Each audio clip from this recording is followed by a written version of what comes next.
Okay, now we've got our sketch. We've made our sketch. Now in this case, I want to show you one other thing that we haven't really talked about yet. Is now I put this line on here and I put it at 45 degrees, but really I don't need that line. I don't want it in there. I just showed it to you guys. Now a lot of times we may add lines into a sketch and we say, oh, that's not the right line. I'm going to delete it off. How do I delete things off in here? So what I want to do is I want to show you how to do that. So if we hover over this line and we turn it white and then we hit we right click on it, right click, right release, it brings up a variety of different options. And one of them is in this case, I'm not pressing any of the keys on the mouse. I've clicked and released on the right mouse button.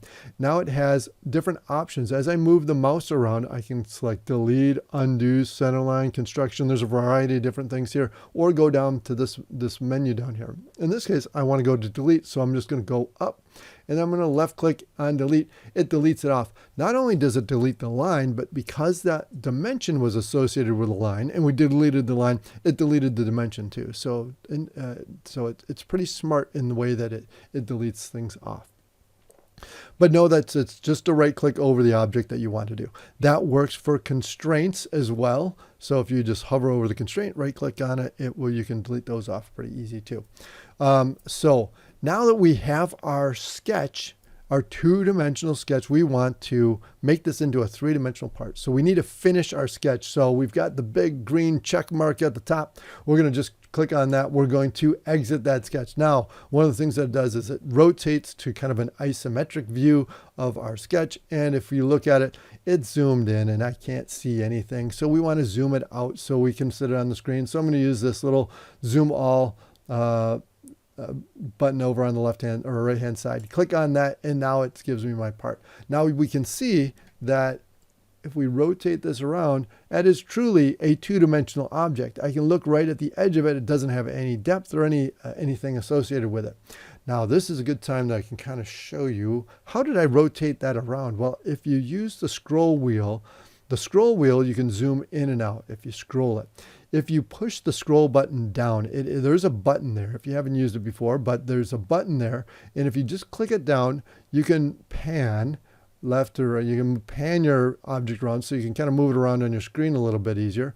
If you hold down the shift key and then push the scroll wheel button in, you can then rotate around on the screen. So that's one thing that you can do there. So another way that we can rotate things around is using the little square up here, or the little cube.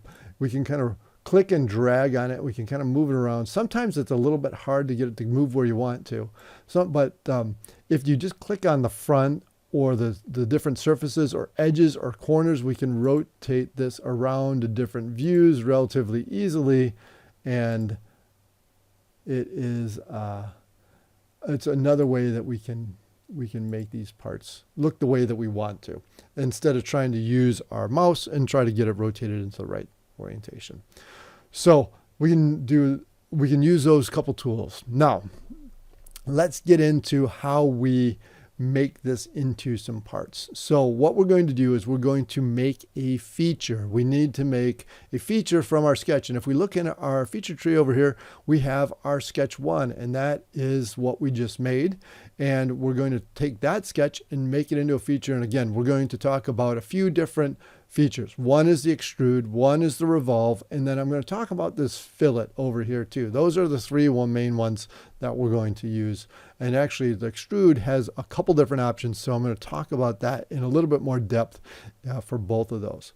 So the first one we're going to start with is extrude, and we'll talk about that next.